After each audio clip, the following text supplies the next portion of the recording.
Montinola, Vice Governor Lopez, Bukal, Santos, Vanessa, Arizala, Governor Montinola, Vice Governor Lopez, Bukal, Santos, Arizala, Talia,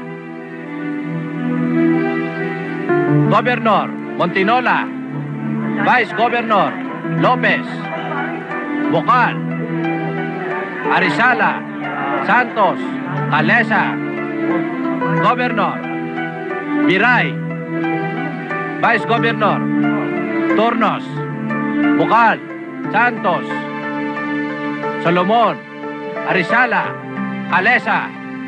Alinsunod sa regulasyon ng partidong ito, ay formal kong ipinoproklama na ang opisyal na kandidato sa pagkagobernador ng Party for Progress sa lalawigang ito ay si Ricardo Montinola.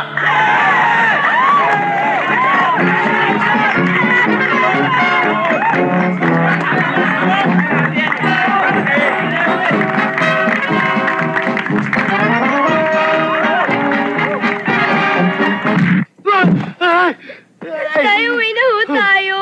Huwag niyo na ho sasaktan ng tatay ko. Parang awa niyo na ho. Uwi na ho kami. Hindi makalalabas dito ang tatay mo hanggat hindi bugbog sarado. At dito sa teritoryo ko, ayokong pumapil ang dayo. Mang Dani, pabayaan niyo na ho kami makauwi. Maawa na ho kayo. Makulit tong batang to eh. Tabi dyan! Ha? Mga lintik na ito, pati bata, pinapatulad. Hoy!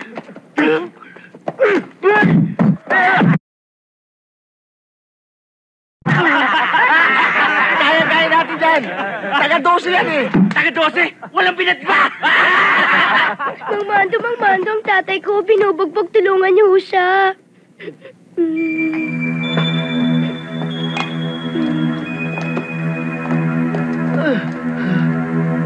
Ano ba nangyari mga kasama?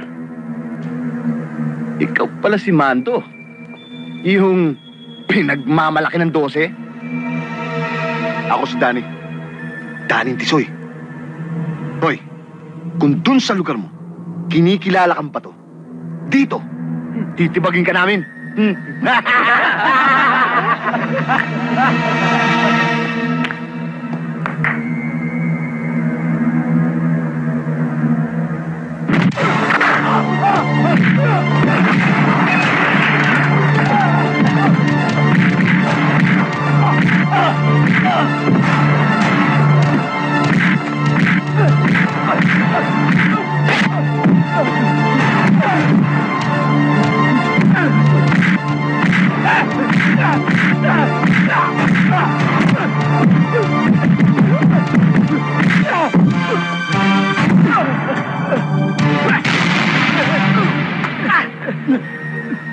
Daning Tisoy, ha?